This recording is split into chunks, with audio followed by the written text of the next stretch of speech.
तुम लोग अगर सोशल मीडिया यूज़ करते हो तो पिछले कई दिनों से तुम लोगों ने एक हीटेड डिबेट नोट की होगी, जैसे तकरीबन हम हर चीज़ पे करते हैं। ट्रांसजेंडर राइट्स एक्ट पे बहुत से लोग इसके हक में बात कर रहे हैं कि ब्रो किस तरीके से इसके ज़रिए हमारे मुल्क में जो डिप्राइव्ड कम्युनिटी है उसको फ़ायदा मिल सकता है और उनका भला हो सकता है। और बहुत से लोग उसके ख़िलाफ़ बात कर रहे हैं कि ये हमारे मुल्क में हमारे कल्चर के ख़िलाफ़ है, हमारे कॉन्स्टिट्यूशन के ख़िलाफ़ है और हमारी सोसाइटी जो पहले से डिवाइडेड है वो और ज़्यादा टुकड़ों में बिखर जाएगी। आखिर रियलिटी क्या है? तो आज बात करते हैं ट्रांसजेंडर एक्ट पे और उसके अलावा एलजीबीटीक्यू एक्टिविज़म पे। तुम लोगों ने अगर किसी भी सोशल मूवमेंट को चेक करना है तो तुम्हें सबसे पहले उसकी हिस्ट्री का पता होना ज़रूरी है। अब यूरोप की हिस्ट्री शुरू होती है डार्क एजेस से। डार्क एजेस जो कि वाकई बहुत डार्क थी, उसमें किंग और चर्च मिल मिला के आवाम का वो फेंटा लगाया कि दुनिया गवाह है। चर्च वाले कहते थे कि किंग जो है दुनिया में खुदा की तरफ से आया हुआ रहनुमा है, तो तुम लोग इसकी अथॉरिटी को चैलेंज नहीं कर सकते। जबकि बदले में किंग हमारे पास जितने भी प्रॉपर्टीज़ होती थी, जितने भी पैसा होता था, वो चर्च को देता था। दोनों मिल मिला के ये गेम खेल रहे थे, जैसे पाकिस्तान में कुछ पॉलिटिकल पार्टीज़ आपस में ये गेम खेलते हैं। तकरीबन 90% से भी ज़्यादा प्रॉपर्टी इनके पास थी, 90% से भी ज़्यादा पैसा इनके पास था और लोग बहुत बुरी ज़िंदगी गुजार रहे थे। उसके बाद जैसा हुआ, अवाम को होश आया और उन्होंने कहा कि सीधा नहीं पाते। उसके बाद वाकई नहीं पै गई। यूरोप ने रेनेसांस का पीरियड देखा, रिफॉर्मेशन का पीरियड देखा। 1790 में हमारे पास फ्रेंच रेवोल्यूशन आया कि जो कि रूसो के सोशल कंट्रैक्ट पे बेस्ड था। उसके अलावा इस सारे टाइम में हमारे पास जॉन एडम की थ्योरी मशहूर हो गई जो फ्री मार्केट पे बेस्ड थी, तो इंडिविजुअलिज्म प्रमोट होना शुरू हो चुका था। इसके साथ साथ हमारे पास इंडस्ट्रियलाइजेशन पीक पे थी। अब इंडस्ट्रियलाइजेशन ने क्या किया, जैसे कि एमिली डोर हम कहते हैं कि उसने जो ट्रेडिशनल बॉन्ड्स थे उनको तोड़ दिया। क्यों? क्योंकि बहुत ज़्यादा अर्बनाइजेशन हुई, लोग डिफरेंट इन्वायरमेंट में गए, तो जो ट्रेडिशनल वैल्यूज़ थी और ट्रेडिशनल बॉन्ड्स थे वो काम नहीं कर सकते थे।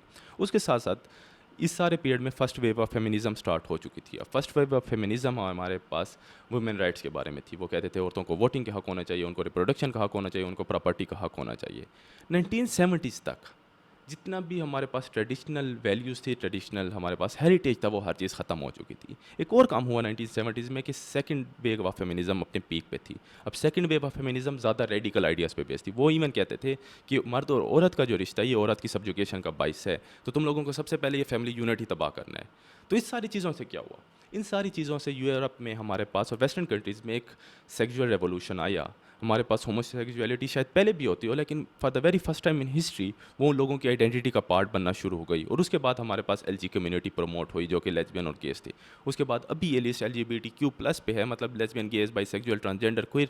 और जैसे हमारे करा के एक दोस्त कहते हैं कि अल्लाह का हालात ख़राब दी, तो हालात वाकई ख़राब हैं, क्योंकि लिस्ट आगे जाती है। इसमें एसेक्सुअल की बात होती है, पेनसेक्सुअल की बात होती है और ये लिस्ट बहुत आगे है। अब 1991 में एक बुक पब्लिश हुई थी जिसका नाम था आफ्टर द बॉल। उसके दो राइटर्स थे, एक हमारे पास न्यूरो साइंटिस्ट थे, दूसरे हमारे पास मार्केटिंग एक्सपर्ट थे। उन्होंने बात की कि किस तरीके से हम यूएस की सोसाइटी से और वेस्टर्न सोसाइटी से गे फोबिया को ख़त्म कर सकते हैं। तो वो बात करते हैं डिसेंसिटाइजेशन की, मतलब जब ज़्यादा से ज़्यादा ये चीज़ें दिखाई जाएंगी तो लोगों को खौफ खुद ब खुद ख़त्म हो जाएगा। इसके बाद वो बात करते हैं प्लान्ड साइकोलॉजिकल अटैक्स की, मतलब लोगों की वैल्यूज़ की बात करो, इमोशंस की बात करो, फिर लोग मजबूर हो जाएंगे तुम्हारी बात मानने के लिए भी। अब तुम लोगों को आजकल ये दोनों चीज़ें नज़र आएंगी। मतलब तुम लोग अगर वेस्टर्न मूवीज़ और वेस्टर्न सीजन्स देखते हो तो एक ट्रेंड तुम लोगों ने नोट किया होगा। लेटली जितनी भी मूवीज़ आ रही हैं, जितने भी सीजन्स आ रहे हैं, उनमें LGBT को करेक्टर्स को डाला जाता है, ओवर रिप्रेजेंट किया जाता है, हालांकि उसकी ज़रूरत हो या ना हो, चाहे स्क्रिप्ट की ज़रूरत हो या ना हो। जैसे हमारी तरफ हर चीज़ में आलू को डाला जाता है, हालांकि उसकी ज़रूरत नहीं होती, वैसे ही डाला जा रहा है। ग्लैड जो कि खुद एक LGBTQ एडवोकेसी एजेंसी है, उसके मुताबिक 20% करेक्टर्स LGBTQ को रिप्रेजेंट करते हैं, जो कि बहुत ज़्यादा ओवर रिप्रेजेंटेशन है। और ये चीज़ सिर्फ हमारे पास मूवीज़ और इंटरटेनमेंट इंडस्ट्री में नहीं है, तुम्हारे पास कॉमिक्स में है, मैगजीन में है, इवन के फुटबॉल में ये चीज़ नज़र आएगी। सोगी इंटरनेशनल जैसे इदारे करिकुलम पे काम करें कि किस तरीके से हम बच्चों की ज़्यादा अच्छे तरीके से इंडोक्ट्राइजेशन कर सकते हैं कि वो LGBT कम्युनिटी को प्रमोट करें। तुम लोगों को करिकुलम में ये चीज़ें नज़र आना शुरू हो जाएंगी और नज़र आ रही हैं हमें वेस्टर्न कंट्रीज़ में। उसके अलावा तुम्हारे पास जितने मल्टी नेशनल ऑर्गेनाइजेशंस हैं और NGOs हैं, वो इसी चीज़ को प्रमोट करें। इवन कि बर्गर किंग इस चीज़ को प्रमोट कर रहे हैं। उसके अलावा तुम्हारे पास US एम्बेसी है, पाकिस्तान में उन्होंने ट्वीट किया LGBTQ को प्रमोट करने के लिए, कुवैत में प्रमोट करने के लिए ट्वीट किया। हालांकि दोनों मुल्कों में LGBTQ पे पाबंदी है, दोनों मुल्कों में ये चीज़ अनकॉन्स्टिट्यूशनल है।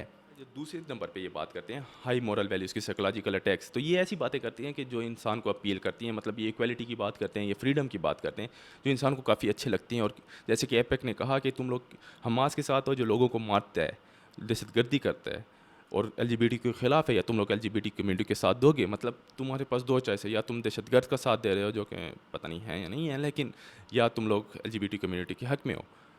लेकिन जैसे कि स्टीवन स्मिथ जो कि डिसइंटेनमेंट ऑफ सेकुलर डिस्कोर्स के ऑथर हैं, और उसके अलावा हमारे पास जॉन क्लेरमैन जो कि जिन्होंने बहुत ज़्यादा काम किया है जिम क्रोल रात पे, दोनों कहते हैं कि जितनी इक्वेलिटी की बातें हैं, जितनी फ्रीडम की बातें हैं, ये सारे होलो वर्ड्स हैं, ये एम्प्टी वर्ड्स हैं, इनकी कोई बेसिस नहीं होती। मतलब तुम जब भी इक्वेलिटी की बात करोगे, तुम लोग जब भी कोई इक्वेलिटी पे एक्शन लोगे, फ्रीडम पे एक्शन लोगे, तो तुम किसी की फ्रीडम को किसी और की फ्रीडम पे फोकियत दोगे। फॉर एग्जांपल, आपके मुल्क में कॉन्स्टिट्यूशन में आर्टिकल 15 ये कहता है कि हर बंदे को पूरा हक है फ्रीडम ऑफ मूवमेंट का, वो कहीं भी जा सकता है। लेकिन अगर एक बंदा दहशतगर्दी करता है, क्या उसको वो हक होना चाहिए? नहीं होना चाहिए। क्यों? क्योंकि तुम लोग ओवरऑल कम्युनिटी की फ्रीडम को ज़्यादा फोकियत दे रहे हो उस बंदे की उस पर। तो सवाल ये नहीं है कि क्या मुझे या आपको इस फ्रीडम को सपोर्ट करना चाहिए, कि क्या आप और मैं फ्रीडम को सपोर्ट करते हैं, इक्वालिटी को सपोर्ट करते हैं, बल्कि सवाल ये है कि क्या हम इस वर्जन ऑफ फ्रीडम और इक्वालिटी को सपोर्ट करते हैं। अलावा एक और बहुत इंपॉर्टेंट डिबेट है नेचर वर्सेस नर्चर डिबेट। तो मैं सोशियोलॉजी में, जेंडर स्टडीज़ में ये मिलेगी। अब नर्चर वाले ये कहते हैं कि जितने हमारे जेंडर के बारे में आइडियाज़ हैं, या हमारे जितने जेंडर रोल्स हैं, या हम औरतों और मर्दों की पसंद नापसंद की बात करते हैं, ये सोशलाइजेशन की वजह से है। तो अगर सोशलाइजेशन नहीं होगी या जेंडर न्यूट्रल सोशलाइजेशन होगी, तो मर्दों और औरतों में कोई फ़र्क नहीं है। जबकि नेचर वाले कहते हैं कि आना सेलुलर लेवल दोनों के दरमियान फ़र्क है, फिजियोलॉजिकली दोनों में फ़र्क है, हार्मोन के लेवल पे फ़र्क है। तो दोनों कभी भी सेम नहीं होते हो सकते, उनकी पसंद और नापसंद सेम नहीं हो सकती, चाहे सोशलाइजेशन हो या ना हो। जॉर्डन पीटरसन यही बात करते हैं। टर्फ के जितने फेमिनिस्ट हैं, जर्मीन ग्रेयर वगैरह जिन्होंने सेक्सुअल एम्पायर लिखी थी, वो यही बात करती हैं। एंड्रयू सोलिवन यही बात करते हैं। डॉक्टर डेब्रा शाह जो न्यूरोलॉजिस्ट हैं, वो कहती हैं कि सिर्फ अपने पॉलिटिकल गेंस के लिए इतनी बड़ी साइंस को लोगों से दूर रखा गया है, क्योंकि वो लोगों की आइडियाज़ के खिलाफ जाती है जो जेंडर स्टडीज़ में होता है। अब ये लोग एक केस स्टडी को प्रेजेंट करते हैं अपनी बात को प्रूव करने के लिए, वो है ब्रायन स्टडी केस। अब ब्रायन बचपन में छोटा था, उसकी सेक्सुअल म्यूटिलेशन हो गई, तो डॉक्टर्स ने कहा अभी बहुत छोटा, इसकी सोशलाइजेशन नहीं हुई, तो हम लोग इसकी सर्जरी करके इसको ब्रेंडा बना देते हैं। वैसे ही हुआ, ब्रायन को ब्रेंडा बना दिया गया। लेकिन सारी उम्र ब्रायन क्राइसिस में रहा। जब बड़ा हुआ तो उसके माँ बाप ने बताया कि तुम तो पहले लड़के थे, अभी लड़की बने हो, तो ये सीन है। तो उसके बाद ब्रायन ने फिर एक और सर्जरी करवाई, जिसके बाद उसने अपना नाम डेविड रखा। ये अलग बात है कि बाद में जाके उसने खुदकुशी की। लेकिन मेन बात ये है कि चाहे सोशलाइजेशन हो या ना हो, दोनों के दरमियान में इतने फ़र्क हैं कि वो मैनिफेस्ट होंगे। एक और चीज़ जो हमारी तरफ ज़्यादातर लोग मिक्स कर लेते हैं, और इस कानून में भी मिक्स की गई है या गलती से या जानबूझ के, वो है ट्रांसजेंडर और इंटरसेक्स में फ़र्क। अब इंटरसेक्स वो लोग होते हैं कि जिनमें हमारे पास कोई भी सेक्सुअल एम्बिग्यूटी है, तुम उनको हर्माफ्रोडाइट कह सकते हो, हमारी तरफ उनको ख्वाजसरा या हिजड़ा कहते हैं। जबकि ट्रांसजेंडर वो लोग हैं कि जिनकी self perceive gender identity clash करती है उनकी बायोलॉजिकल आइडेंटिटी के साथ। मतलब अगर वो मर्द हैं तो उनको लगेगा कि मैं तो औरत हूँ, और अगर औरत है तो उसको लगेगा कि मैं मर्द हूँ। 1980s तक इस चीज़ को एक साइकेट्रिक इलनेस कंसीडर किया जाता था, और इसको जेंडर आइडेंटिटी डिसऑर्डर कहा जाता था। उसके बाद इसका नाम जेंडर डिस्फोरिया हो गया कि किस तरीके से बंदे में एक शदीद अर्ज होती है कि उसको अपोजिट सेक्स कंसीडर किया जाए। जेंडर डिस्फोरिया एक साइकेट्रिक इलनेस है, या ये अर्ली ऑनसेट हो सकता है, या हमारे पास एडोलसेंट लेवल पे हो सकता है, मतलब 12-14 साल की उम्र में हो सकते हैं। अर्ली ऑनसेट में हमारे पास कोई भी साइंटिफिक एविडेंस नहीं है, कोई भी डेटा नहीं है कि इसकी वजह क्या है। साइंटिस्ट ने बहुत कोशिश की है कि किसी तरीके से हमें ट्रांस जीन मिल जाए, लेकिन अभी तक कोई कामयाबी नहीं मिली। खैर, रीज़न जो भी हो, अर्ली ऑनसेट में हमारे पास डिजीजनेस लेवल ओवर 85 to 90% है। मतलब 85 to 90% केसेज में ये मसला खुद ब खुद हल हो जाता है, या थोड़ी सी साइकोथेरेपी के जरिए हल हो जाता है। एडोलसेंट लेवल पे, जैसे डॉक्टर जोसेफ निकोलस ने कहा है, इसकी दो रीजंस हैं। या तो ये हमारे पास अर्ली चाइल्डहुड ट्रॉमा की वजह से होता है, मतलब बचपन में आपके साथ कुछ हो गया उसकी वजह से हो रहा है, या ये हमारे पास अटैचमेंट की डिफिशिएंसी की वजह से, आपके साथ कोई फैमिली नहीं है, कोई है नहीं, उस खला को पूरा करने के लिए हो रहा है। या हमारे पास डॉक्टर लिटमन का कहना है कि सोशल इन्फ्लुएंसेस की वजह से ये चीज़ होती है। एक और मॉडल जो बहुत इंपॉर्टेंट है और जिसके ज़रिए इस चीज़ को, इस फिनोमिना को एक्सप्लेन किया जा सकता है, वो है CBB, मतलब कल्चर बिहेवियर ब्रेन मॉडल। आपके कल्चर में एक चीज़ बहुत ज़्यादा प्रीवेलेंट है, बहुत ज़्यादा हर तरफ आम है, आपकी बिहेवियर में वो चीज़ आ जाएगी, और जब आपके बिहेवियर में आ जाएगी, आपके ब्रेन में ये कैपेबिलिटी है न्यूरोप्लास्टिसिटी के ज़रिए कि वो अपने आप को चेंज करे, तो आपके ब्रेन में चेंजेस आएंगी कि वो उस चीज़ को एकोमोडेट कर ले। अब जेंडर डिस्फोरिया को ठीक करने के लिए 3-4 तरीके अपनाए जाते हैं। सबसे पहले प्यूबर्टी ब्लॉकर्स दिए जाते हैं ताकि कुछ टाइम मिल सके इन्फॉर्म डिसीजन लेने का। उसके बाद क्रॉस जनरेशन हार्मोन दिए जाते हैं। मर्द होगा तो उसको एस्ट्रोजन वगैरह दिए जाते हैं, औरत होगी तो उसको टेस्टोस्टेरोन दिए जाएंगे जो मेल बॉडी प्रोड्यूस करती है, ताकि डिफरेंसेस कम हो सकें। और तीसरे नंबर पे हमारे पास सेक्स रीअसाइनमेंट सर्जरी आती है कि जिसके ज़रिए मर्द को औरत और औरत को मर्द बना दिया जाता है। ग़ालिबन लाहौर में भी एक सक्सेसफुल केस इसका हो चुका है। लेकिन जो भी तरीका अपनाएं, हमारे पास जैसे कि जॉन मेयर जो कि जॉन हॉपकिन के हमारे पास हेड रह चुके हैं, और पॉल मैकहॉग जो कि psychiatric division of John Hopkin के हेड थे, दोनों के मुताबिक आप जो भी तरीका अपना लें, साइकेट्रिक नीड के ज़रिए, साइकियाट्रिक थेरेपी के ज़रिए ही इस मसले का हल हो सकता है। और अमेरिकन साइकियाट्रिक एसोसिएशन ने भी यही बात की है, चाहे आप ऑपरेशन करवा लें, उसके बावजूद भी आपको साइकियाट्रिक हेल्प की ज़रूरत होगी।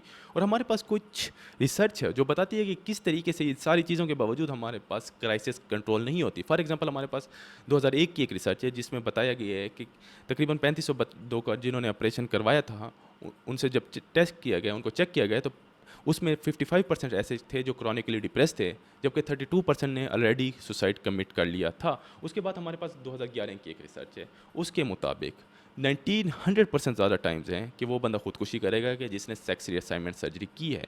2019 में भी एक रिसर्च हुई, उसके भी तकरीबन सेम रिजल्ट थे। तो ये सारी चीज़ें हमें एक बात प्रूव कर रही हैं कि एक मेंटल इलनेस है और इसको एक मेंटल इलनेस ही कंसिडर किया जाए। तो आखिरकार ये सारी बेसिस बनाने के बाद अब हम बात करते हैं इस एक्ट की। पाकिस्तान में ये एक्ट 2018 में नेशनल असम्बली में पेश किया गया, जहाँ पे हमारे पास पीएमएलएन की गवर्नमेंट थी और पाकिस्तान की जितनी लीडिंग पॉलिटिकल पार्टी थी सब ने इसको सपोर्ट किया, चाहे वो पीटीआई हो चाहे पीपल्स पार्टी हो। तो एक ही सब में खड़े हो गए, महमूद अयाज वाली बात थी। अंदर वाले सारे डिफरेंसेस सारे भूल चुके थे और सारे सेम पेज पे थे। अब इस एक्ट के मुताबिक 3 किस्म के लोग अपनी जेंडर आइडेंटिटी चेंज करवा सकते हैं। सबसे पहले हमारे पास इंटरसेक्स लोग आते हैं, दूसरे नंबर पर वो लोग आते हैं, वो मर्द हजरात आते हैं जिनकी किसी भी एक्सीडेंट की वजह से जेनेटिक म्यूटिलेशन हो चुकी है, हमारे पास सेक्सुअल म्यूटिलेशन हो चुकी है। तीसरे नंबर पे हमारे पास वो लोग आते हैं कि जिनकी self perceive gender identity clash करती है उनकी बायोलॉजिकल आइडेंटिटी के साथ, मतलब ट्रांसजेंडर लोग। अब जब अदालत ने सवाल पूछा तो उसके जवाब में इन्होंने लिखा कि ये सारी चीज़ें एक तो इंटरनेशनली रिकगनाइज जितने लाज हैं उसके मुताबिक है, हालांकि ये झूठ है, इंटरनेशनली इस चीज़ पे अभी तक कोई कंसेंसस नहीं है। दूसरे नंबर पे ये योग्या कार्टा प्रिंसिपल्स के मुताबिक है। अब जिसको नहीं पता, योग्या कार्टा 2006 में इंडोनेशिया में एक कॉन्फ्रेंस हुई थी जहाँ पे पाकिस्तान को गालिबन आसमा जिलानी साहबा ने रिप्रेजेंट किया था, जिसमें ये हुआ था कि किस तरीके से हम एलजीबीटीक्यू कम्युनिटी को ज़्यादा से ज़्यादा मेन स्ट्रीम पे ला सकते हैं। उन्होंने कुछ प्रिंसिपल्स दिए थे जिसको YP10 कहते हैं। लेकिन अब मसला ये है कि आपके मुल्क में होमोसेक्सुअलिटी इलीगल है, तो आप कैसे उस चीज़ को कोड कर सकते हैं, आप कैसे उस चीज़ को एडवोकेट कर सकते हैं। इसके अलावा एक और जो बहुत इंपॉर्टेंट चीज़ है वो ये है कि कल्चरल रिलेटिविज़म। हर कल्चर डिफरेंट होता है, उसकी नीड्स डिफरेंट होती है क्योंकि उसकी हिस्ट्री डिफरेंट होती है, उसके सर्कमस्टांसेस डिफरेंट होते हैं। आप किसी भी मुल्क की एक फार्मूला उठा के दूसरे मुल्क में नहीं इम्पोज कर सकते। चाइना ने कैपिटलिस्टिक सिस्टम में तरक्की की है, लेकिन उसने उसको चेंज किया अपने नीड्स, अपने डिमांड्स के मुताबिक। हमारा मसला ये है कि हम किसी भी मुल्क का एक सोल्यूशन को उठा के अपनी एरिया में फेंक देते हैं।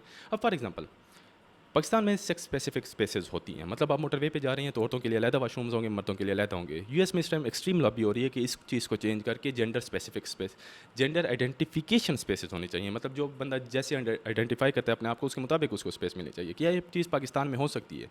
उसके अलावा ये ला आपके जितने फैमिली के इनहेरिटेंस के जितने लाज हैं उसके अगेंस्ट जाते हैं, आपकी होमोसेक्सुअलिटी के खिलाफ जितने लाज हैं उसके खिलाफ जाते हैं, आपके मैरिज के जितने लाज हैं उसके खिलाफ जाते हैं। तो किस तरीके से ये सारी रिकन्सिलिएशन होगी मुझे नहीं पता। उसके अलावा जैसे मैंने पहले कहा, यूएस में होता है कि यूएस के तकरीबन 21 या 22 स्टेट्स में ये फार्मूला है कि अगर आपने अपने जेंडर आइडेंटिटी चेंज करवानी है तो आपने जाके अपनी सेक्स एफर्मेशन सर्जरी की रिपोर्ट देनी होगी कि मैंने ये सर्जरी करवाई है, अभी मैं जाके अपनी आइडेंटिटी चेंज करवाता हूँ। पाकिस्तान में तो ये सीन भी नहीं है, मतलब आप नादर के पास जाएँ, आप कहें कि मुझे लग रहा है कि मैं औरत हूँ, तो वो आपको बना देंगे।